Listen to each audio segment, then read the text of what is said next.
Buenas tardes a todos. Pepe, bienvenido. Gracias. Este es mi municipio. Bueno, pues Yo encantado. me siento como en casa, se lo digo de corazón, porque además de vecino siempre llevo Santa Lucía a todos los sitios donde voy.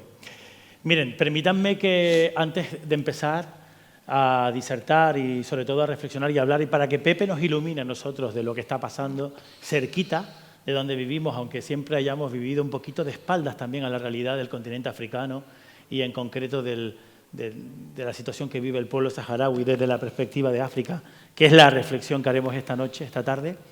Pero tengo que tener unas palabras con Camilo. Lo primero, agradecer a Pino y a Chana. Cuando Chana me llamó por teléfono, me dio una alegría, aparte de estar aquí en mi municipio. Camilo Sánchez, como decía el alcalde, le unía una relación personal a mí también. Yo soy parte interesada, pero además lo digo con orgullo, porque Camilo era para mí una de esas cosas que ahora en política cada vez existen menos, un referente. Porque era una persona que hacía la política como hacía su vida, y para él no había mucha diferencia entre la política, la gestión de lo público y su propia vida. Yo creo que era prácticamente como su familia, su criatura.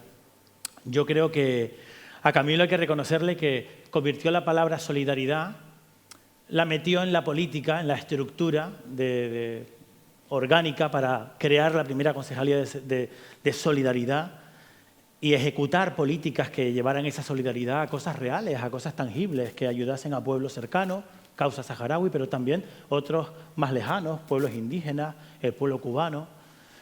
Recuerdo también en esa trayectoria, porque hablamos de muchos años de política, luego Carmelo Ramírez supo llevar también esa solidaridad a un nivel más global a través de la institución del Cabildo, porque en este municipio, en esta comarca del sureste, se mamó lo de solidaridad como la lactancia en un bebé cuando nace desde muy pequeños, porque esto surgió todo de movimientos aparceros, donde no había nada, donde se compartía lo poco que se tenía, y se fue construyendo una ciudad, un municipio como el que tenemos ahora, y eso a mí siempre me llena de orgullo. Bueno, yo antes que nada, por supuesto, agradecer porque me hayan invitado a estar aquí, ¿no? Alguien decía antes la palabra responsabilidad, ¿no? Yo creo que es una responsabilidad estar aquí con Pino, con Chana, con Carmelo, en unas jornadas que llevan el nombre de Camilo, con tantos amigos y amigas, ¿no? que he tenido oportunidad de ver esta tarde. Yo vengo, hace unos días estaba en Senegal, con mi trabajo cotidiano, ¿no? Y llevamos meses hablando con Pino, ¿no? para poder estar aquí esta tarde, ¿no? Y efectivamente yo soy de Telde. Yo era un pibe cuando venía al SPAL, cuando conocí a Camilo, cuando hacía mis primeros pinitos, ¿no? en el periodismo, y a Carmelo, por supuesto, ¿no? En aquella época. Y yo recuerdo esa potencia, ¿no? de la reivindicación permanente, ¿no? Como un hilo conductor, ¿no? que ha habido siempre en este municipio, ¿no? No, por supuesto, la clase política, ¿no? los que representan a los vecinos, pero es una solidaridad que nacía de abajo, ¿no? Y eso yo creo que es la que le hace fuerte, ¿no? Porque está muy presente en las comunidades, en las asociaciones de vecinos, en la gente, ¿no? No es una cuestión de que hay una directiva desde arriba que diga que hay que hacer las cosas así, sino que se siente que es algo que surge de abajo, ¿no? Y ese yo creo que es la originalidad y la autenticidad, ¿no? de lo increíble de que haya pues esa capacidad, ¿no? reivindicativa y esa potencia en la solidaridad y en las distintas expresiones culturales, sociales de este municipio, ¿no? Y yo creo que esa es la clave, ¿no? Para mí. Pues como quiera que sea, que Camilo, donde quiera que esté, ideologías, religiones aparte, quien quiera creer en lo que quiera, nos ilumina, ¿verdad? Y seguramente que debe estar en un sitio muy combativo, luchando por causas seguro que justas y dando la tabarra. Quiero mandarle, donde esté, un aplauso muy fuerte, ¿vale?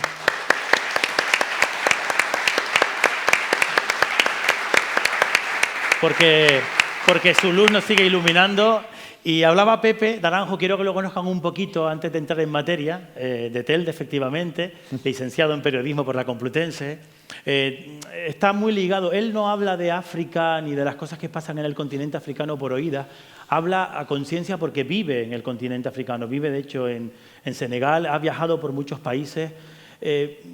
Podría decir, bueno, es autor de varios libros, por cierto, algunos de ellos recogen muy bien su trayectoria, pero y también muy reconocido. Tiene premios, uno de ellos el Premio Canarias Comunicación, que le comentaba antes fuera que cuando se lo dieron, yo cubría esa noticia como periodista fuera del teatro, haciendo un especial de la televisión canaria por el Día de Canarias, y fue un premio que todos los periodistas de Canarias, yo creo que compartido, nos sentimos muy orgullosos de Pepe, nos seguimos sintiendo muy orgullosos de ti, porque eres, pues como Camilo, periodista, pero también en lo tuyo, él era político, activista, tú eres activista, periodista, porque cuentas lo que ves y sobre todo vives las crónicas que cuentas, y eso siempre se agradece. Sí, bueno, la verdad es que yo sentí ese cariño, ¿no? Cuando recibí el Premio Canarias en 2016, me llegó de compañeros, de compañeras, felicitaciones. Yo sentí ese calor, ¿no? Se nota cuando las cosas son auténticas, ¿no? Y porque efectivamente yo creo que de alguna manera, y lo dije públicamente, ¿no? Yo creo que de alguna manera...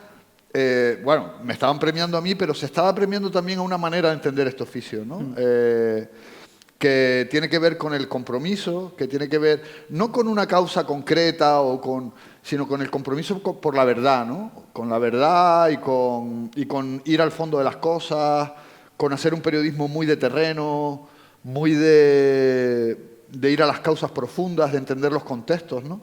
Porque desgraciadamente vivimos en un mundo en el que pasamos a veces muy un poco por encima, ¿no? De las cosas, hablamos de oídas, nos quedamos con el titular o con lo que nos llega por el grupo de WhatsApp o por lo que dice no sé quién en Facebook, ¿no? Sin contrastar, claro. Claro, ¿no? Y yo creo que al final este trabajo, si tiene que servir de algo, es para eso, ¿no? Para marcar distancias con respecto a la superficialidad, ¿no? Y quizás por eso me comprometo, ¿no? Porque descubro las causas profundas, trato de indagar, trato de llegar a lo más profundo, ¿no? de las crisis, Ahora, por ejemplo, acabo de estar en Chad y es tremendo, ¿no? Lo que se está viviendo, ¿no? Hablaremos quizás luego, ¿no? Con el tema de la subida de precios, los conflictos que hay. Parece que solo existe la guerra en Ucrania, ¿no? Y nos hemos olvidado de tantos y tantos conflictos como el del Sáhara, por ejemplo, ¿no? Pero también el del Sahel o en Somalia, Etiopía. Y la gente lo está pasando muy mal, ¿no? Y yo creo que eso tiene que ser una especie no sé, de hilito que nos vaya llevando por la vida, ¿no? El de al final contar las cosas que le interesan a la gente, que le importan a la gente y en el que la gente, joder, pues eso, que hay gente que se está muriendo, ¿no? Claro. De hambre hoy, ¿no? Mientras estamos hablando aquí, ¿no? Y eso es algo que pase donde pase, nunca nos podemos olvidar y siempre tenemos que estar peleando para que no ocurra, ¿no? Claro. Y poco a poco nos acercamos a África y a lo que nos ha traído esta tarde aquí. Es una frase tuya que cuanto más viajas o en el viaje cambia tu mirada. ¿Tu mirada ha cambiado con tus viajes por África? Sí, hombre, yo creo que en el viaje de la vida la mirada de todos cambia, ¿no? De cuando somos pibes a cuando vas creciendo, ¿no? Pero sí, bueno, en mi caso yo he tenido la inmensa suerte de vivir en los últimos 11 años en el continente africano, de recorrer países, de conocer situaciones, conflictos, historias, ¿no? De vida y de muerte, de alegrías y de tristezas, de todo, ¿no? Lo que es la vida. Que para mí han sido una escuela, ¿no? Una escuela profesional y personal, ¿no? Entonces, cuando, digamos, yo aterrizo en el continente africano después de haber viajado alguna vez, ¿no? Pero cuando ya me instalo allí a vivir, pues de alguna manera iba cargado pues con las imágenes que todos podemos tener sobre África, ¿no? Un poco estereotipadas del hambre, de la guerra, de los conflictos, que es una realidad y eso es muy evidente, ¿no? Que eso a nadie se le oculta que esas cosas ocurren, ¿no? Pero luego hay otra África, ¿no? Una África muy resiliente, ¿no? Muy dinámica, muy dispuesta a salir adelante pese a todas las adversidades, ¿no? Entonces, tú te vas también acostumbrando a ver esa otra África, ¿no? A cambiar un poco el chip, ¿no? A darte cuenta de que la realidad es mucho más compleja, mucho más diversa, mucho más rica de lo que en principio pudiera parecer, ¿no? Y en esa África está y sigue estando la cuestión saharaui. Yo te quería porque obviamente todos hemos asistido en los últimos meses, ¿no? Al escándalo Pegasus, al espionaje. Yo me reía el otro día con una crónica, publicaba un escritor, y además era británico.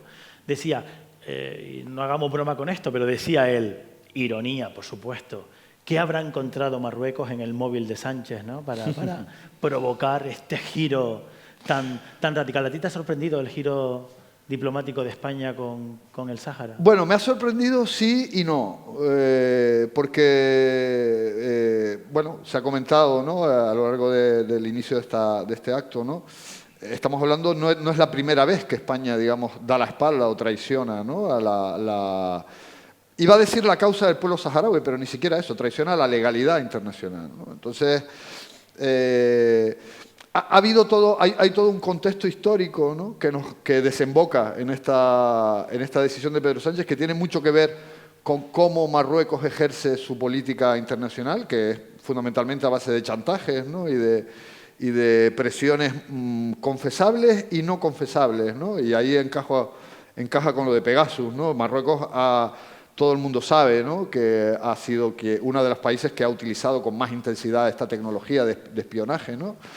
Y la posición de Pedro Sánchez en esta carta absolutamente vergonzosa, ¿no?, sobre que supone un giro de 180 grados, ¿no?, un cambio radical respecto a la postura que se había mantenido hasta ahora de respeto a la legalidad, de repente se da un paso absolutamente en falso, en una dirección, además que no encuentra ningún tipo de marco de jurídico, ¿no?, internacional. Porque, bueno, Carmelo lo recordaba, ¿no?, la postura de Naciones Unidas sigue siendo la de el respeto a la decisión que el pueblo saharaui pueda adoptar en un referéndum, ¿no? Y, en todo caso, una salida negociada. Y esto es un planteamiento unilateral de Marruecos, y defender una posición de uno de los bandos en un conflicto como este, ¿no?, como el tema saharaui, pues no encaja con la legalidad internacional. Con lo cual, es absolutamente descorazonador, ¿no?, ver cómo un jefe de Estado, como un presidente de gobierno, ¿no?, como es Pedro Sánchez, adopta una postura que no tiene encaje en la legalidad internacional, ¿no? Y sin embargo, viene de cambios diplomáticos que han tenido países como Estados Unidos, sí, no hace mucho. Sí, digamos que ahí hay 2 o 3 momentos muy interesantes en los últimos años, ¿no?, Para que yo entenderlo. creo que para entender lo que está pasando, ¿no? En primer lugar, y de alguna manera por eso también yo estoy aquí, ¿no?, porque la idea también es contarles desde la perspectiva africana, ¿no?, qué es lo que está pasando, ¿no? En 2017 se produce el reingreso de Marruecos en la Unión Africana, y yo creo que ese es un momento muy importante, ¿no? Marruecos durante décadas estuvo ausente de este organismo que vendría a ser como la Unión Europea aquí en Europa, pues la Unión Africana, ¿no? Y estuvo ausente en señal de protesta porque allí está la República Árabe Saharaui Democrática, que está reconocida por la inmensa mayoría de los países africanos. Y de hecho está reconocida y tiene una plaza en la Unión Africana como miembro de pleno derecho, ¿no?, en este organismo. Y Marruecos, digamos que en señal de protesta por esa presencia, pues había decidido desvincularse. Pero en 2017 regresa, se produce el primer gran cambio en esta historia, ¿no? Y es que lo que llaman diplomacia de silla vacía decide cambiar y decide ocupar esa silla. El reingreso de Marruecos en la Unión Africana es apoyado por un montón de países africanos, y esto tiene mucho que ver con el peso económico que ha ido ganando Marruecos en África en los últimos años. Marruecos es la principal potencia inversora en África Occidental, por ejemplo, y en otras regiones juega un papel clave. Se habla mucho de China, de Rusia, de Turquía, de la Unión Europea, de Francia, de Estados Unidos, pero Marruecos ha ido poquito a poquito ocupando un espacio clave como inversor, digamos, estimulando las economías africanas, ¿no?, y jugando sobre todo en el sector bancario, en el sector de las infraestructuras, etcétera. Han ido metiendo baza, digamos, en muchos países africanos. Entonces, Marruecos se encuentra, digamos, relativamente cómodo en ese regreso a la Unión Africana, y tiene un claro objetivo, y es el de echar a la República Árabe Saharaui de la Unión Africana, ¿no? Pero se encuentra que muchos países africanos son partidarios de esa vuelta de Marruecos a la Unión Africana, pero no tanto son partidarios de expulsar a la RAS. Digamos que ahí se encuentra con enormes resistencias, ¿no? Y eso es lo que me parece interesante, porque refleja de alguna manera esta dualidad en la que yo creo que el mundo un poco se mueve, ¿no?, con respecto a este conflicto. la República Árabe Saharaui Democrática tiene grandes aliados dentro de África, fundamentalmente Sudáfrica, que es una de las grandes potencias africanas, y esto tiene que ver con la historia también. No hay que olvidar que el movimiento de liberación, ¿no?, sudafricano del Congreso Nacional Africano, Nelson Mandela, etcétera, digamos que simpatiza, ¿no?, con el movimiento de independencia saharaui. Y luego, evidentemente, Nigeria, ¿no?, que es otra de las grandes potencias africanas. Si Nigeria y Sudáfrica no cambian su postura respecto al Sáhara Occidental, va a ser difícil que en África se produzca un corrimiento, digamos, de los posicionamientos. Evidentemente, Argelia también es uno de los grandes apoyos de la RAS en la Unión Africana, ¿no? Digamos que está ese gran momento, por un lado, del reingreso de Marruecos en la Unión Africana, y desde 2017 está tratando de desestabilizar, de hacer ese juego diplomático de pasillo. En cada reunión de la Unión Africana hay problemas porque hay una comisión, participan los saharauis, Marruecos se niega a estar, etcétera, digamos, haciendo esa jugada, ¿no? Y luego el otro gran momento, sin duda, es el reconocimiento de Estados Unidos del supuesto plan de autonomía marroquí, de la soberanía marroquí, incluso va más allá, ¿no?, y reconoce la soberanía marroquí sobre el Sáhara. Estamos hablando de los últimos estertores de la administración de Donald Trump en Estados Unidos, creo que finales de 2020. Y que no ha modificado Biden, ¿no? Y que Biden no se ha atrevido a tocar, ¿no? Eso también un poco... Se esperaba un cambio sí, en ese sentido. Ahí hay una cuestión de fondo muy interesante, y es Estados Unidos, bueno, la administración de Donald Trump hace una apuesta muy decidida por el reconocimiento de los países árabes y del Magreb de Israel. Se firman los llamados Acuerdos de Abraham, en los que están Emiratos Árabes Unidos, está Qatar, está Bahrein. Digamos que hay una ofensiva diplomática estadounidense para que los países árabes reconozcan a Israel, ¿no? Y se producen progresivamente, digo, Bahrein, Emiratos Árabes Unidos, luego Sudán acepta también, que es un país también de la órbita árabe, africano, pero de la órbita del mundo árabe, y luego Marruecos, ¿no? Marruecos reconoce al Estado de Israel. Esto es un absoluto terremoto, ¿no?, en el delicado equilibrio de relaciones diplomáticas y de fuerzas, sobre todo en el mundo árabe y en el Magreb, se produce un auténtico terremoto, ¿no? Claro. Porque Israel, que de manera secreta ya vendía armamento a Marruecos, ya lo hace de manera abierta. Se abre la embajada de Israel en Marruecos, se produce un intercambio, ya hay unas relaciones mucho más fluidas entre Israel y Marruecos, y acto seguido de que Marruecos reconoce al Estado de Israel, Estados Unidos Cambia su postura. Cambia su postura y acepta la soberanía marroquí sobre el Sáhara. Estamos hablando de un Marruecos que se ve de repente absolutamente empoderado, ¿no?, cuando cuenta con el apoyo, de repente cuenta con el apoyo de Estados Unidos y de Israel, ¿no?, en sus posicionamientos sobre el Sáhara, ¿no? Su siguiente objetivo, una vez que ya ha ido tratando de desestabilizar en África, que consigue el apoyo de Estados Unidos e Israel, su siguiente claro objetivo es la Unión Europea, ¿no? Y ataca por Alemania, por España.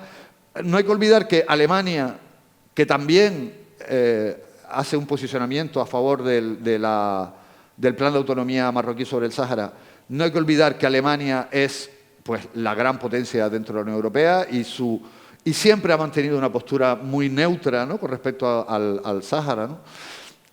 Y luego el siguiente paso, digamos, en esa secuencia natural, ya cuenta con un apoyo implícito de Francia desde hace mucho tiempo. Digamos, en esa secuencia, el poder contar con el apoyo de España era casi, digamos, es la secuencia, como digo, natural, ¿no? Lo que pasa es que yo sería también muy, no cauto, pero pondría las cosas en su sitio. Estamos hablando de la carta de un presidente de gobierno a un jefe de Estado, en este caso de Pedro Sánchez a Mohamed VI, que no ha pasado por ningún órgano de control democrático de España, ¿no? De hecho, el Parlamento, el Congreso de los Diputados de España manifiesta su rechazo explícito a ese cambio de postura, ¿no? Dentro del propio gobierno español, Unidas Podemos muestra su rechazo a esa postura. Quiero decir que es verdad que supone un cambio de posicionamiento del presidente del gobierno, por tanto, de la parte mayoritaria del gobierno, pero también es verdad que el Estado español no ha refrendado, digamos, ese cambio de postura, ¿no? Y yo creo que ahí, quizás podemos hablar de esto si quieres, ¿no? Sí, claro. Pero yo creo que ahí también es muy importante que la sociedad civil siga siendo muy activa, ¿no? Con respecto a recordarle al Gobierno de España cuál es la legalidad internacional, ¿no? Eso te iba a decir. Luego, la situación del Sáhara, la causa, yo lo llamo, tiene recorrido diplomático, si no recorrido social, de apoyo a lo que hasta ahora había sido la postura de España. Si esto ha sido una decisión política que parece que a todas luces no está refrendada por la sociedad. Es que el órgano de representación máximo, ¿no?, de la soberanía popular, hasta donde yo sé, es el Congreso de los Diputados y el Senado, ¿no? Y ahí se ha encontrado el Partido Socialista y esta posición, este cambio de postura de Pedro Sánchez, un rechazo explícito de todos los partidos, salvo el Partido Socialista. No sé si alguno más minoritario ha dado su apoyo, pero evidentemente no ha contado con ningún tipo de mayoría para ese cambio de postura. Con lo cual, estamos hablando de una cuestión de Estado, no es una cuestión menor. Es una cuestión muy importante por la historia, por la sociedad, por el vínculo emocional, si quieren, también del pueblo español con el pueblo saharaui. No es una cuestión menor. Y no ha encontrado hasta ahora un respaldo legal, digamos, ese cambio de postura. Con lo cual creo que es un momento especialmente interesante e importante para que todas las iniciativas de recordar que somos muchos los que pensamos que hay que defender la legalidad internacional, y es importante, ¿no?, que se haga de manera explícita y que se le recuerde permanentemente, ¿no?, con actos, con iniciativas, ¿no?, para que no pierdan de vista que hay mucha gente que seguimos pensando que hay que respetar la legalidad, ¿no? Y en ese juego efectivamente, para eso sirven también estas jornadas, de hecho. Es el leitmotiv de estas jornadas, Camilo Sánchez, de solidaridad. En ese juego de equilibrios diplomáticos, entonces, el Sáhara, porque decía que vivimos normalmente de espaldas a África, sigue teniendo un peso de fuerzas importantes entre países. O sea, porque a esta parte del Atlántico parece que se sale con la suya a Marruecos y que todo está hecho, pero no es así. Bueno, yo la percepción que tengo y conozco algo, ¿no?, de cómo funcionan las cosas en el continente africano, ¿no? La percepción que tengo es que a Marruecos todavía le queda un largo camino por recorrer si quiere doblegar la resistencia que todavía siguen manteniendo muchos de los países africanos a la hora, por supuesto, ya no te digo de expulsar a la República Saharaui de la Unión Africana, que en este momento no está sobre la mesa, ¿no? Ni se contempla. No. Pero sí que es verdad que Marruecos tiene una gran capacidad de ir socavando, ¿no?, de ir pues poniendo palos en las ruedas. Ahora en la Comisión de Paz y Seguridad, hace poco hubo una reunión sobre el Sáhara y Marruecos decía que no le consta, que ellos no quieren saber nada. Digamos que va a seguir tratando de hacer su juego, en ocasiones sucio, para ir inclinando la balanza a su favor. Y es verdad que ha conseguido algunos éxitos, ¿no?, relativos, pero algunos éxitos, ¿no?, como por ejemplo la apertura de consulados en los territorios ocupados, ilegalmente ocupados, en el Aaiún o en Dakhla, ¿no? Se han abierto consulados. Es verdad que de países no muy importantes como Gabón, Guinea Ecuatorial, o no, geopolíticamente con no mucho peso, ¿no? Pero bueno, son esas piedritas que va sumando Marruecos a su causa, ¿no? Y evidentemente que son los responsables de que no haya habido un referéndum de autodeterminación en el Sáhara y de que no se haya respetado la legalidad internacional, pero nadie le puede negar que han tenido, que son muy buenos en ese juego, digamos, de intereses y que han venido haciendo durante todos estos años, ¿no? Y que han conseguido algunas cosas, ¿no? Pero yo dudo mucho, ¿no?, que se produzca un cambio radical si miramos la globalidad de posicionamiento dentro de la Unión Africana, ¿no? Pepe, ¿y cómo está la situación? Porque también es sangrante y para no focalizar solamente en un asunto, pero sí extenderlo más al continente africano, de los derechos, sobre todo los derechos humanos en todo el Sahel, porque eso es una cuestión sangrante que está dando mucho que hablar. Sí, bueno, yo creo que lo que está pasando en el Sáhara también se inserta, digamos, en un mundo cambiante, dinámico, y que en este momento vivimos una serie de crisis tremendas, ¿no? Y que yo creo que unas cosas, digamos, que todo está conectado de alguna manera, ¿no? Eso es algo que tú decías antes del cambio de la mirada, ¿no? Pero algo que me ha ido dando también la edad es darme cuenta de cómo las cosas conectan, ¿no? Ahora mismo vivimos yo creo que un retroceso democrático en el mundo. Ahí está Trump o Bolsonaro en Brasil o... bueno, ya no tenemos que irnos muy lejos de la Unión Europea para ver cómo hay países en el corazón de la Unión Europea. Hungría, pero incluso en el corazón de la Unión Europea, en el corazón fundador, ¿no?, de la Unión Europea, como Francia, vemos cómo esa extrema derecha está absolutamente disparada, ¿no? O en España, ¿no? Como vemos como opciones políticas que son muy... bueno, lo voy a decir, antidemocráticas, ¿no?, en el fondo, porque no respetar los derechos de la gente también es ir contra la democracia, ¿no?, de los migrantes o de los homosexuales o no reconocer la lucha de las mujeres, por ejemplo, en el tema de la violencia de género, ¿no? Y eso está pasando en el corazón de Europa. Entonces yo creo que nos tenemos que dar cuenta de que vivimos un momento de enorme retroceso de la democracia, ¿no? Porque yo creo que hay una tentación, quizás nosotros, de la gente de nuestra generación o los que vienen por detrás, probablemente nuestros mayores lo tengan más claro, pero nosotros menos, ¿no? Y pensamos que la democracia es una cosa que nos viene dada, ¿no? Y que, bueno, que hay unas libertades, hay una democracia y que ese es el mundo en el que vivimos. Y no es verdad, ¿no? La democracia se conquista cada día y se puede perder cada día, ¿no? Yo lo he visto en países africanos. En Senegal, donde vivo, es un país en el que hay unos estándares democráticos muy interesantes, ¿no?, de libertad de prensa, manifestación, partidos políticos, etcétera, multipartidismo, alternancia, pero sin embargo... un día te encarcelan a 3 periodistas por decir X, o al día siguiente ves que hay un opositor que es encarcelado. Quiero decir que ves cómo esos retrocesos son posibles incluso en democracias consolidadas. Y en España también lo hemos vivido. Entonces, me parece que ese es el contexto global. Y luego hay un montón de guerras en el mundo en este momento, en África en concreto. No nos obnubilemos por la guerra de Ucrania, no pensemos que ese es el único gran conflicto.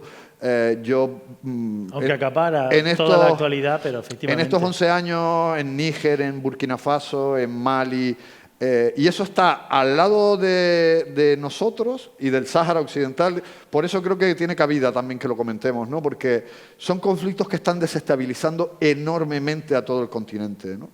A mí lo del Sahel me tiene hablando solo, como decimos aquí, ¿no? Porque... estamos hablando, les doy un ejemplo, Burkina Faso tiene 16 millones de habitantes y hay 2 millones de desplazados internos. 2 millones de desplazados internos en un país de 16 millones de habitantes. Eso es como si toda la población de Cataluña para España estuviera desplazada interna, ¿no? Son conflictos que tienen una dimensión enorme, que están generando un impacto tremendo, desestabilizando a regiones enteras del continente, y esas turbulencias están teniendo una serie de ondas expansivas que están afectando a todo lo demás, incluso al conflicto del Sáhara, ¿no? Claro. Los movimientos, porque aquí lo que luego al final uno tiende a mirar siempre, no que se mire el ombligo, pero sí que mira lo más que le toca cerca. Últimamente ha sido de mucha actualidad las tierras raras que se están buscando en las aguas canarias o en las aguas españolas que rodean el archipiélago. Los intereses de Marruecos, por ejemplo, por explotar y buscar nuevas fuentes energéticas. ¿Todo eso tiene también un trasfondo?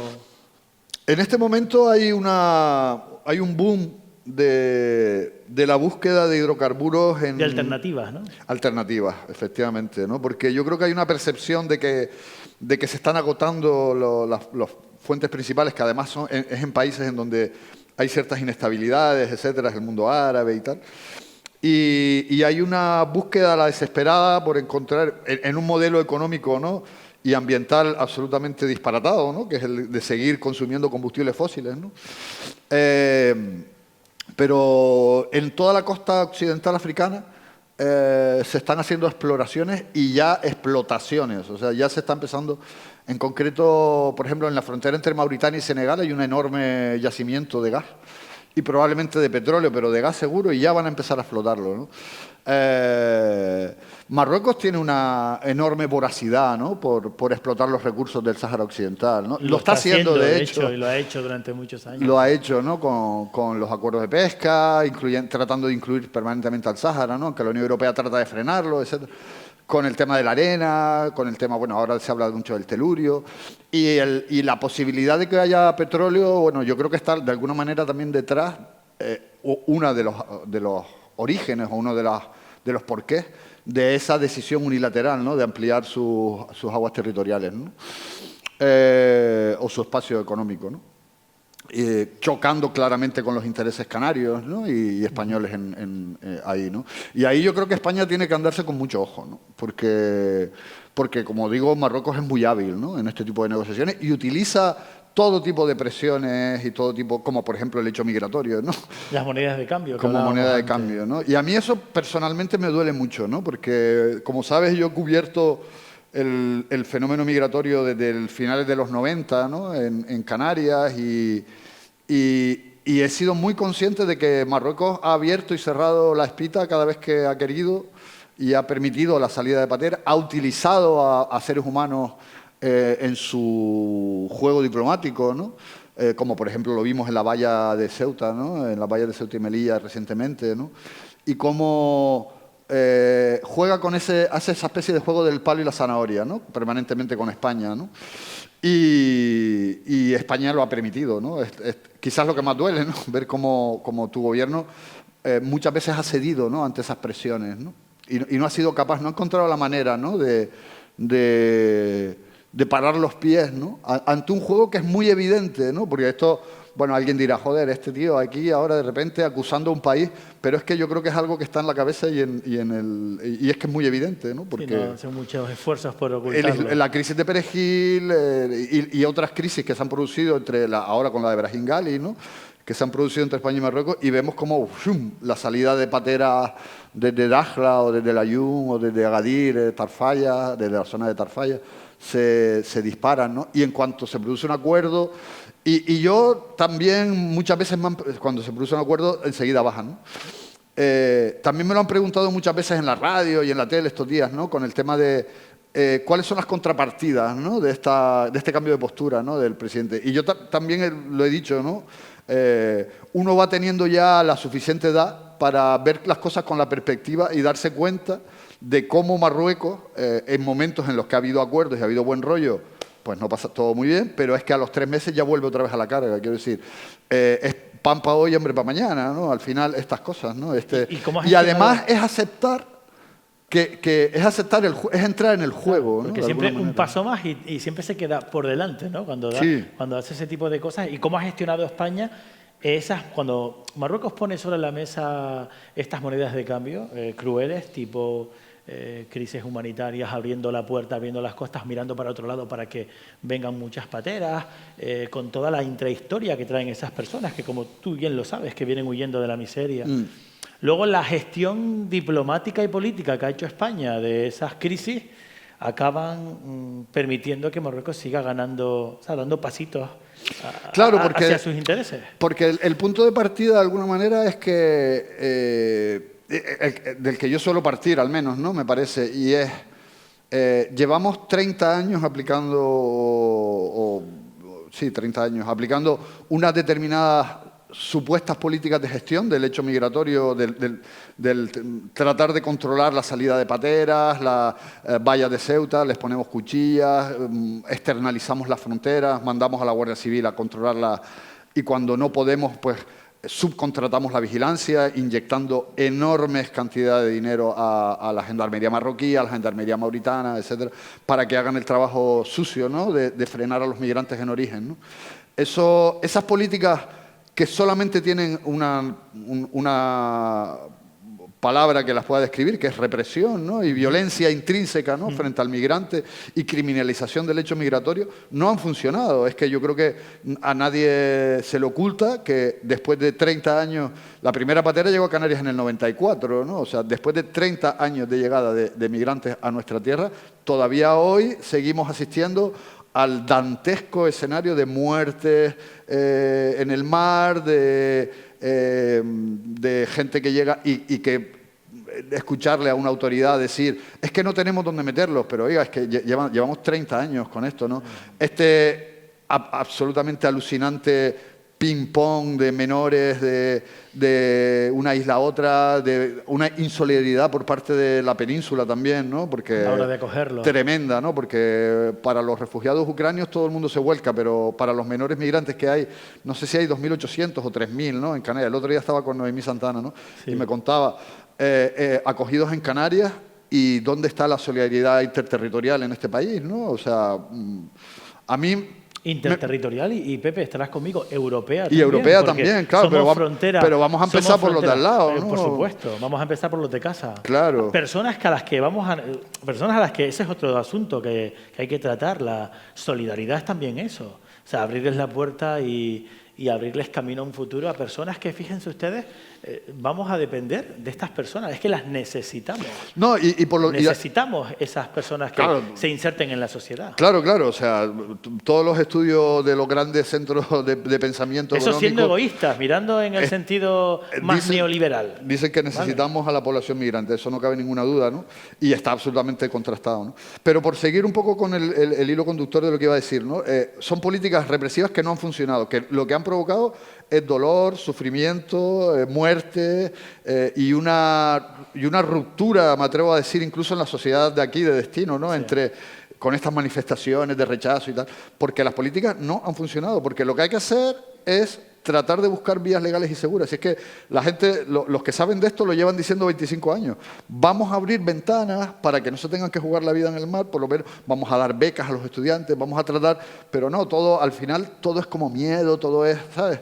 Y en ese juego Marruecos ha entrado también, ¿no? O sea, los países de tránsito y de destino, Marruecos también ha entrado en ese juego, ¿no? De participar en las políticas represivas de la Unión Europea frente a la migración, ¿no?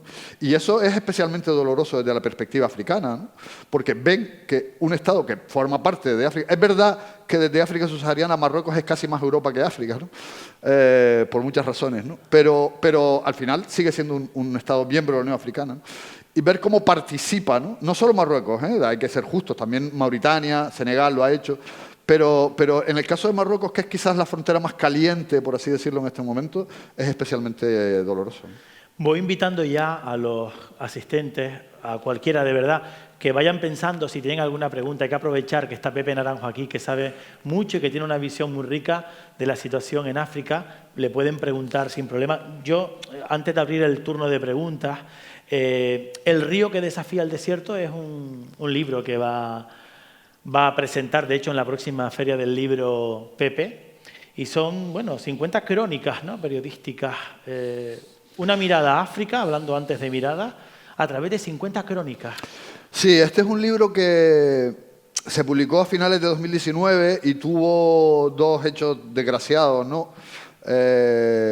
Primero falleció el editor del libro, José Luis González Ruano, a quien siempre tengo un cariñoso recuerdo, ¿no?, cada vez que hablo de este libro, ¿no?, porque él era el fundador y propietario de la editorial Azulia, un proyecto local muy, muy bonito de potenciar las literaturas también locales y él llevaba mucho, yo lo conozco desde que soy niño, ¿no?, a José Luis. Éramos vecinos en Telde, ¿no? Y él llevaba mucho tiempo diciéndome, vamos a hacer algo juntos y tal. Y al final me animé, ¿no?, también por hacer algo desde aquí, ¿no? Y desgraciadamente sufrió un ictus y falleció. Y digamos que el libro se quedó un poco huérfano, ¿no?, de editor. Y luego el COVID, ¿no?, la COVID, ¿no?, claro, que vino la pandemia, que nos afectó a todos y tuvimos que parar todas las presentaciones y todas las cosas. Entonces ahora es un momento en el que estamos tratando de revitalizarlo, ¿no?, un poco el libro, porque en realidad es atemporal. Son crónicas de vida cotidiana sobre el continente africano en distintos países, en el que se habla tanto de la mujer que vende brochetas en la calle y cómo eso le permite sobrevivir y salir adelante, o mi encuentro con un alcalde en el norte de Mali en pleno conflicto, en plena guerra, y cómo me dice, yo soy descendiente de españoles, ¿no?, de una historia maravillosa, ¿no?, en el río Níger. En fin, se salpican muchas historias de muchos lugares y lo presento en la Feria del Libro el 30 de mayo a la 1:30 y están todos invitados al Parque San Telmo por si quieren ir por ahí. Gracias por recordarlo. Nada, El río desafía el desierto. Yo creo que es una lectura recomendable. Y les invito a que le pregunten a Pepe lo que quieran. A ver si hay alguna persona que quiera saber. Sí, mira, aquí tenemos una pregunta. Sí.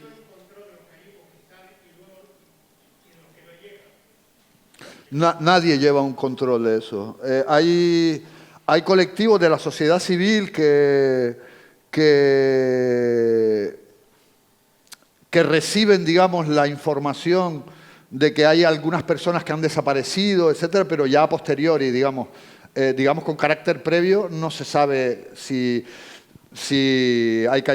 La información llega por las familias cuando desaparecen, pero nadie lleva un registro de los cayucos que salen. Eso no está registrado en ningún lugar porque es una actividad criminalizada, ¿no? Y que se persigue. De hecho, se detiene a los organizadores de esos viajes y se les condena con penas de cárcel en Senegal. Sí, sí, las salidas se producen desde Embur, desde Cayar, desde San Luis, desde la propia Dakar en alguna ocasión, desde Ziguinchor en Casamance, desde el sur. Sobre todo en esta última reciente oleada que ha habido desde Embur y desde San Luis.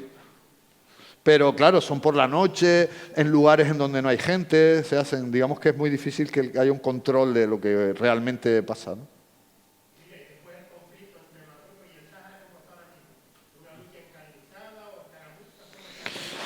Bueno, yo no estoy muy encima en el día a día de cómo está el conflicto sobre el terreno, no he tenido oportunidad de ir. Sé que ha habido compañeros que acaban de estar en Tinduf y que me han contado, ¿no?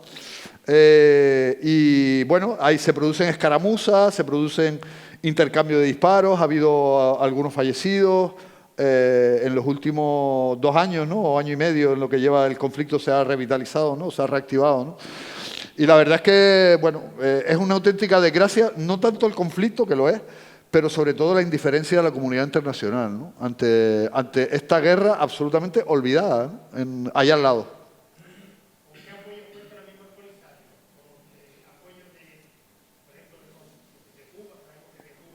Bueno, el gran apoyo en el contexto africano sabemos que es de Argelia, ¿no? Apoyo muy directo, ¿no? No solo acoge a los refugiados saharauis en su territorio, ¿no? Sino que además le da apoyo de todo tipo, ¿no? Y luego, como comentaba antes, hay una corriente enorme también de apoyo, sobre todo diplomático, por parte de Sudáfrica, Nigeria y otros países de la Unión Africana, que intentan que la causa saharaui no quede sola, no quede aislada, porque Marruecos está haciendo todo lo posible por aislarlo. Puntualizo ahí, si me lo permites, Pepe, que tal es el compromiso de Argelia, que toma decisiones incluso que afectan económicamente a España, tal como restricciones que ha anunciado. Argelia es suministrador preferente de España de gas natural a través de un gasoducto y este cambio diplomático, decisión del gobierno, o bueno, del presidente, yo diría decisión del presidente del gobierno, porque es verdad que en el gobierno hay una coalición y el gobierno no está de acuerdo en su pleno con esa decisión, pues Argelia ya ha anunciado consecuencias económicas como casi que corresponde, ¿no? Cuando te comprometes políticamente, eso tienes que llevarlo también después a consecuencias económicas. Y yo creo que de alguna manera eran previsibles, claro, ¿no? Que absolutamente. A nadie se le oculta, ¿no? La posición argelina respecto al conflicto, ¿no? Y de alguna manera era la crisis diplomática en este momento, que hay una retirada de embajadores, no nos olvidemos, de Argelia, de España, ¿no? Era previsible, ¿no? Hola, buenas noches. Por aquí. Sí. Les agradezco lo que nos han deleitado con sus conocimientos de la situación, especialmente Pepe. Yo me quiero remontar al acuerdo tripartito de Marruecos, España y Mauritania, que se repartieron entre Mauritania y Marruecos el Sáhara en aquel momento. España se pasó de seguir siendo de ello la potencia administradora. Entonces, hubo una retirada clara de Mauritania. ¿Cuál es la situación, Pepe, de Mauritania? Tú has nombrado diferentes países que están apoyando, que apoyan a Marruecos y otros que están ahí un poco lo lailo, ¿no? ¿Cuál es la perspectiva, si la conoces, ¿no?, de Mauritania con respecto a la situación? Mira, a Mauritania le pasa un poco lo que le pasa a casi todos. Es que en realidad todos se mueven en una suerte de ambigüedad, ¿no? Es complicado, ¿no? Y Mauritania es vecina, digamos, la tiene muy cerca, ¿no?, a Marruecos, y fue parte de esos acuerdos tripartitos, efectivamente, ¿no? Y ocupó también una parte del territorio. Y hoy en día, en la parte sur, ¿no?, sigue ocupando una parte, sobre todo en la península de Cabo Blanco, ¿no? Entonces, se tiene que mover con un extremo cuidado, ¿no? No es un país que se haya significado por expresar un gran apoyo a las posiciones marroquíes con respecto a la soberanía del Sáhara, ¿no? Pero yo creo que trata de mantener un poco un equilibrio difícil, ¿no? Muy complicado en este momento, ¿no? Hay una pregunta por aquí, sí. Bueno, más que una pregunta, lo primero es excelente la disertación, que en lugar de una charla, pues es muy dinámico y muy fácil de seguir también, ¿no? Yo solo un par de temas. Uno, no es exactamente el presidente del gobierno de España y ahora el Partido Socialista, porque tienen un argumentario para justificar esa decisión del reconocimiento de la marroquinidad del Sáhara, no de la autonomía, la marroquinidad, la soberanía marroquí en el territorio, en el Sáhara. Eso parte, Marruecos lo vende como que ya en el año 2007, en las Naciones Unidas, Marruecos presenta el plan de autonomía. Y ellos dicen, la manera de resolver este tema no es a través de un referéndum de autodeterminación, donde vaya la opción de la independencia, que es lo que ellos no quieren. Nosotros planteamos entonces la autonomía, se reconoce la soberanía marroquí del Sáhara y dentro de ahí le damos un estatuto de autonomía a los saharauis. Cosa muy, que no se lo, nadie, digamos, acepta ni se cree ese tema, porque el régimen de Marruecos, el régimen político, no es un régimen democrático. Nosotros aquí hemos pasado en España de un Estado centralista a un Estado donde hay autonomías, pero bueno, hay un control democrático, etcétera, ¿no? Marruecos es un régimen no democrático que no respeta los derechos humanos, no respeta las libertades, hay una enorme represión, no solo en el Sáhara ocupado, sino dentro del Marruecos. Y en ese momento, en el año 2007, Marruecos presenta en la ONU este tema, el Polisario, que son las dos partes, presenta también hace su planteamiento y dice, muy bien, nosotros estamos en contra de la autonomía, pero nosotros lo que queremos es que el pueblo saharaui emita su opinión a través de un referéndum según la Carta de las Naciones Unidas. Y la Carta de las Naciones Unidas, cuando se trata de un proceso de descolonización, como es el que estamos hablando, tiene que incluir la opción de la independencia. Solo hay dos opciones, la integración en el país ocupante o la independencia. Marruecos no quiere el referéndum y ahora tampoco el presidente del gobierno de España, que está siguiendo la estela de Zapatero. El principal apoyo que tiene activo, que tiene Marruecos en España, se llama Zapatero, se llama Felipe González, es decir, hay un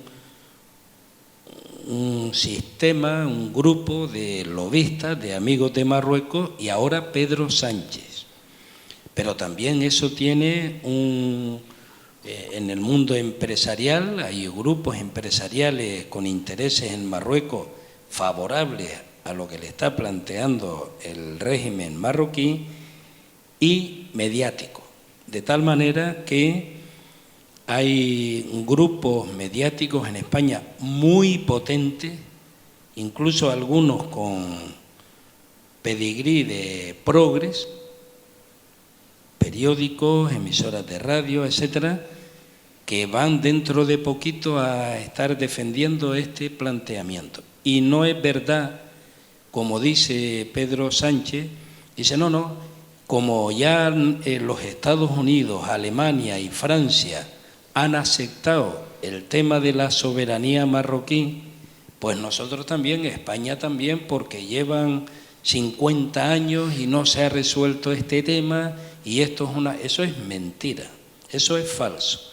Lo que ha dicho Estados Unidos, Alemania o Francia, que ha sido siempre el principal defensor de Marruecos, lo que han dicho es que la propuesta marroquí es interesante, es creíble, la propuesta de la soberanía marroquí, de la autonomía, pero que esto se tiene que resolver en el marco de las Naciones Unidas, porque es un asunto de descolonización, y en el marco de las Naciones Unidas se tiene que hacer en la consulta, tienen que haber dos opciones: la autonomía, la soberanía marroquí, o la independencia. Marruecos no quiere un referéndum donde se plantee la independencia porque lo pierde. Si tuviera seguridad de que lo ganaría, ya lo hubiera celebrado, a pesar de que por cada saharaui que hay en el territorio, no en los campamentos de refugiados, por cada saharaui hay 10 marroquíes que ejercen una fuerza de choque tremenda, mucho más que la policía de Marruecos, ¿no?, en el día a día. Entonces, Marruecos lo que dice es un referéndum, pero que la única pregunta que se haga sea autonomía sí o autonomía no. Si los saharauis aceptaran eso y dijeran autonomía sí, pues ya está el problema resuelto. Si dijeran autonomía no, pues a seguir recibiendo leña y más leña, ¿no? Entonces, lo que dice Alemania, Francia, Estados Unidos no es exactamente lo que ahora ha venido a decir Sánchez, que dice que la propuesta de Marruecos es la más creíble, la más, y ese más es que es la única para poder resolver este conflicto, ¿no? Y después, uno de los compromisos de Donald Trump, cuando hace ese reconocimiento a cambio de que Marruecos normalizara las relaciones políticas con Israel, esto es un tema clave, ¿no?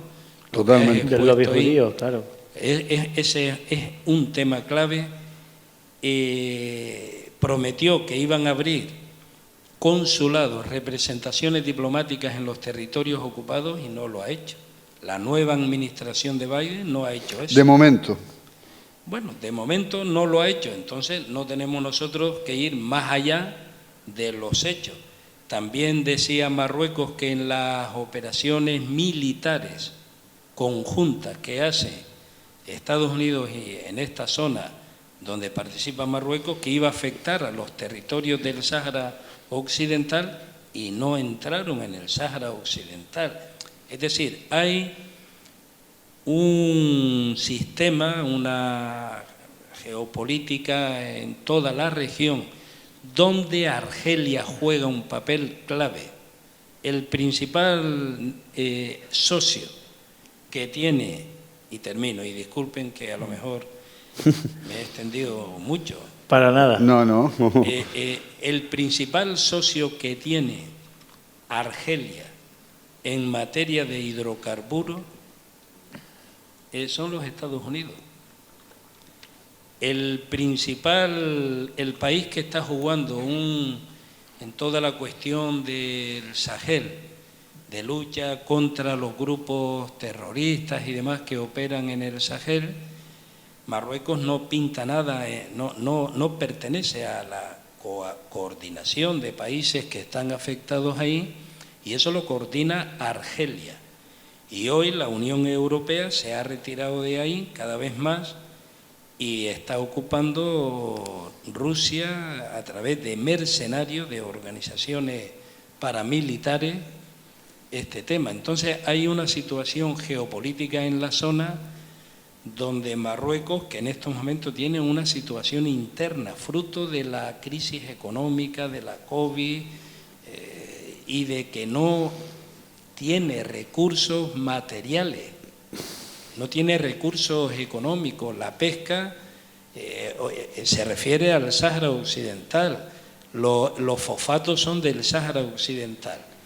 Y termino diciendo que hay una reciente sentencia del año pasado en los tribunales, en la Corte de Justicia de la Unión Europea, promovida por el Frente Polisario, que anula los acuerdos económicos de la Unión Europea con Marruecos, porque afecta al Sáhara Occidental, y la Corte de Justicia Europea ha dicho que el Sáhara Occidental no es de Marruecos, ¿no?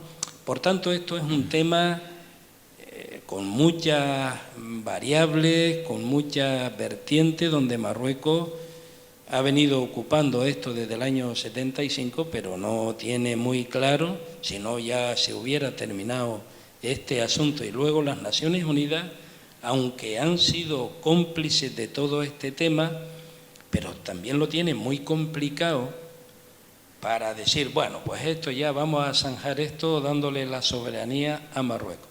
Eso es, aparte de que, como ha dicho Pepe, la Unión Africana no aceptaría ese tema, hay muchos conflictos territoriales dentro de África que, si se permite a un país africano como es Marruecos que no cumpla, creo que es el artículo 1 de la Unión Africana, donde es el respeto a las fronteras heredadas del colonialismo, se arma un salpafuera dentro de África que ya no sería controlable. Hay una situación muy difícil, hay una guerra. Canarias estamos situados a 100 kilómetros del Sáhara y a 1000 kilómetros del Sahel. A 1000 kilómetros, es decir, estamos más cerca del Sahel que de Madrid. Por tanto, hay toda una estrategia montada por Zapatero, montada por los servicios marroquíes, pero que tienen el apoyo de Israel. El Pegasus no es una casualidad, y donde ahí hay estos elementos como Zapatero, Pedro Sánchez están jugando un papel clave, y vamos a asistir en los próximos meses a una tarea de confusión en la sociedad española para decirle, entre la guerra o el sufrimiento de 50 años, aquí está una vía intermedia que es la autonomía, y eso es mejor que nada, lo están diciendo ya. Y eso es mentira, eso no es mejor que nada, eso es la soberanía marroquí y dar ya el carpetazo a este conflicto. Pero claro, eso no... Pero es que legalmente no se puede hacer, porque es que en la legalidad internacional, como dice, habla de que el pueblo saharaui tiene el derecho a decidir si es independiente o no. Desde el punto de vista legal, el pronunciamiento de Pedro Sánchez no tiene ninguna validez, valor. Ninguna, por eso digo que además se ha encontrado con el rechazo de otros grupos políticos. Quiero decir que de alguna manera es un posicionamiento, hombre, no diría que personal, porque no es personal, porque efectivamente detrás de eso hay un montón de... Pero la validez de esa carta es cero. Jurídicamente. Jurídicamente, pero políticamente... Políticamente tiene mucho sentido. Le ha sentido, venido claro. muy bien a los marroquíes para ahora decir, es que hasta España, que es la potencia administradora, defiende la autonomía, pero no lo está defendiendo el Estado español. No, sin duda. Quien único lo está defendiendo es el presidente del gobierno, de manera ilegal, porque eso no lo ha refrendado, lo has dicho antes, quien tiene la competencia para este tema, que es el gobierno y el Congreso. El Congreso. Sí, que no tenía ese refrendo al que hablaba Hoy mismo, y termino Pepe. ya con esto, Sí. se ha presentado una moción en el Congreso de los Diputados reafirmando otra vez el tema de que se tiene que hacer un referéndum. De todos los grupos políticos de la Cámara, quien se va a manifestar en contra es el Grupo Socialista. Cuando han venido defendiendo esto en los últimos años. Y también hay mucha gente del PSOE muy molesta por Claro, eso te iba a decir, porque al final una cosa es los dirigentes del PSOE y seguro que habrá muchos socialistas que no coincidan, ¿no?, con la postura de Pedro Sánchez. De hecho, el bloque que apoya al Gobierno en el Congreso, los grupos parlamentarios, nadie apoya esa decisión. Es curioso cuando realmente el Gobierno está sustentado y puede ejecutar políticas gracias al apoyo de ese Congreso. Es un tema muy... De esa parte del Congreso de izquierdas que obviamente no está respaldando ese papel, vamos a decirlo así, esa carta. No, es que es un tema muy complejo y muy sensible, ¿no? No es fácil, ¿no? Los que apuestan por ese plan de autonomía, no lo tienen fácil, ni porque hay una cuestión objetiva muy clara, ¿no? Y es que el Sáhara sigue siendo un territorio pendiente de descolonización, ¿no? Y hay una cosa que no hemos comentado mucho, ¿no?, pero es el rol histórico de España, que, por ejemplo, el conflicto del Sáhara coincide en el tiempo con las independencias, los procesos de independencia de muchas excolonias portuguesas, y Portugal jugó un rol clave en la independencia de muchos países como Timor, luego, y sin embargo España parece que está como encogida, ¿no?, permanentemente con el tema del Sáhara, ¿no? ¿Hay alguna pregunta más? Sí. Sí, me pregunto si Ceuta y Melilla, a pesar de la guerra, podrían... Póngase el micro para que le puedan escucharlo. Sí. Me pregunto si Ceuta y Melilla, a pesar de la guerra, podrían ser miembros de la Unidad Africana. Y otra es si actualmente se sustraen, a pesar de todos los conflictos que hay en toda África, se sustraen minerales para Occidente. ¿Del Sáhara? De toda África. Ah, si se sustrae, si se roban, digamos. Si se extraen, vale. Si se comercializa con ellos también. Vale. He entendido que Canadá ha estado sacando oro. No. El micro, porque no lo escuchamos, sí. Que Canadá ha estado sacando oro, para Estados Unidos van trenes de mineral de hierro, en fin, y Sí, todo sí. eso es más importante que resolver un conflicto de los conflictos en la región, me supongo. Sí, a ver, Ceuta y Melilla están bajo soberanía española, ¿no? Y por tanto, en principio, no forman parte de la Unión Africana, ¿no? Pero es interesante que saques el tema de Ceuta y Melilla porque yo creo que también forma parte un poco, ¿no?, está en esa nebulosa, ¿no?, de esa hipotética negociación o agenda, ¿no?, entre Marruecos y España, ¿no? Porque no tengan ninguna duda de que Marruecos va a seguir esgrimiendo el argumento de la marroquinidad también de Ceuta y Melilla constantemente, ¿no? Y a los que llama territorios ocupados o plazas ocupadas, quiero decir, y eso ha sido una constante a lo largo forma parte de esa ideología del Gran Marruecos, ¿no?, que existe allí, ¿no? Y van a seguir insistiendo, ¿no?, con el tema de Ceuta y Melilla, vamos, con toda seguridad. Ahora puede haber un momento un poco de tregua, por así decirlo, pero bueno, Marruecos nunca va a quitar de su agenda Ceuta y Melilla, ¿no? El Maghsen, ¿no? Todo el entorno del rey y de la Casa Real. Y luego lo de los minerales que comenta, claro, África es un escándalo mineral. África, yo hace poco estuve en Guinea-Conakry, que es el gran exportador de bauxita, ¿no? Bauxita, cobre, estaño, coltán, oro, diamantes. En realidad, África es de los continentes más ricos en minerales, ¿no? Y sin embargo, es uno de los continentes más pobres, ¿no? Y todo eso tiene un poco que ver con la pregunta que usted plantea, ¿no? Porque al final todas estas guerras que generan una enorme inestabilidad favorecen que la explotación de esos recursos minerales se haga de una manera menos ventajosa para los países en donde están esos minerales y obtienen más beneficios las empresas y gobiernos extranjeros que están sacando esos minerales porque se aprovechan de estas situaciones de inestabilidad, con lo cual hacer la conexión entre que a veces la inestabilidad es alimentada por estas compañías es fácil, ¿no? A veces es una cosa muy evidente y a veces no tanto. porque hay mecanismos interpuestos o actores interpuestos, pero sí, vamos, a mí no me cabe ninguna duda de que existe una relación entre inestabilidad, guerra y extracción de minerales o de recursos, ¿no? Explotación de recursos. Bueno, en el Sáhara también lo vemos, ¿no? Cómo se explota ilegalmente los fosfatos o la pesca, el tema de la pesca, etcétera, ¿no?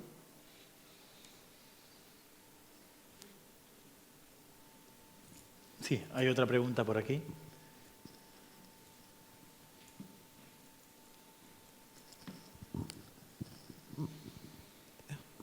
¿Está abierto? Sí. Se oye, sí. Bueno, buenas noches y muchísimas gracias por la aportación que nos han hecho. Decía antes Pepe que había que mostrar nuestra disconformidad con el posicionamiento de Pedro Sánchez y que eso lo tendríamos que hacer la sociedad civil. Y yo creo que se están haciendo muchas cosas, pero hoy tenemos la oportunidad de no irnos a casas solamente con una cuestión teórica, sino con una práctica también. Tenemos la Asociación Canaria de Juristas por la Paz y los Derechos Humanos, ha puesto en marcha una campaña en Canarias, específica para aquí, de recogida de firmas con el objetivo de llevar a la Cuarta Comisión de Naciones Unidas y también de entregarla al propio Pedro Sánchez, la firma de los canarios y de las canarias que estamos en desacuerdo con su posición con respecto al Sáhara. Y lo podemos hacer firmando, ya sé que mucha gente ha firmado ya, pero lo debemos hacer también con una foto.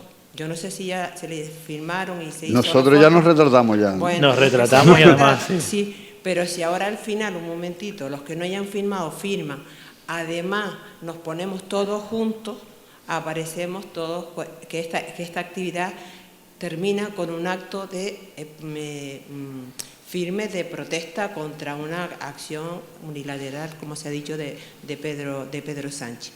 Y el día 1, en el gabinete literario, a las 7 de la tarde, va a ser la presentación de esta campaña, va a haber una reunión con todos los colectivos. Se presenta la campaña por la mañana en rueda de prensa y por la tarde a las 7 es una reunión con los colectivos para pedirle la participación de distintos colectivos, pero no es una recogida de firmas solo, sino que es también visibilizar en la calle, en todos los municipios de la isla y de todas las islas, visibilizar en la calle el apoyo de Canarias al pueblo saharaui. Entonces yo sí que invitaría a los colectivos que participan en la jornada, que organizan la jornada Camilo Sánchez, y a los que se encuentren aquí que vayan a ese acto, que estén en ese acto para seguir avanzando en el compromiso con el pueblo saharaui. Entonces, para mí es muy importante la presencia de los colectivos que conforman aquí en Santa Lucía, que organizan la jornada Camilo Sánchez, para comprometernos también en esa lucha con el pueblo saharaui, que la cosa no quede solamente en esto. Muchas gracias. Gracias, Fefi. Sí, vamos, totalmente de acuerdo. Yo es que lo decía antes, yo creo que es un momento especialmente interesante, ¿no?, para activar todos esos mecanismos, ¿no?, y tratar de ocupar espacios en los medios. Yo sé que es difícil, porque yo trabajo también en ese lado, ¿no?, y sé lo difícil que es, ¿no?, pero hay que hacerlo, ¿no? Y agudizar las contradicciones también, ¿no? El otro día comentaba yo, claro, lo decía en una entrevista, ¿no?, cuando trasladarle a la gente de que lo que se pretende hacer es que prescriba una invasión, ¿no? Y estamos todos locos con la invasión de Ucrania, ¿no?, y decimos que malos son los rusos, ¿no?, y tenemos que machacarlos a los rusos porque han invadido Ucrania. Efectivamente, son muy malos. Pero, joder, y la invasión del Sáhara, ¿no?, la ocupación ilegal del Sáhara, ¿qué pasa? Que porque han pasado 50 años prescribe, ¿no? Yo creo que ese tipo de, ¿no?, poner sobre la mesa ese tipo de contradicciones en las que caemos a veces, ¿no?, o que cae a veces la comunidad internacional, y utilizarlas como argumento de fuerza, ¿no?, para todas las movilizaciones y ocupar espacios en los medios y tal. Sí.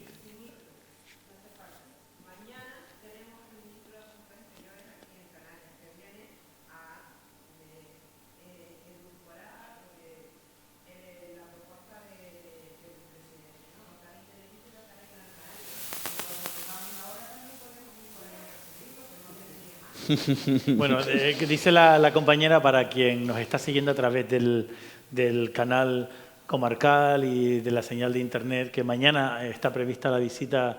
Estoy replicando lo que ella ha dicho para que se pueda escuchar, la visita del ministro de Asuntos Exteriores, que es también una buena ocasión para hacer ver la postura de todas las personas que están a favor, pues, de que se cumpla esa legalidad internacional en cuanto al Sáhara, ¿verdad?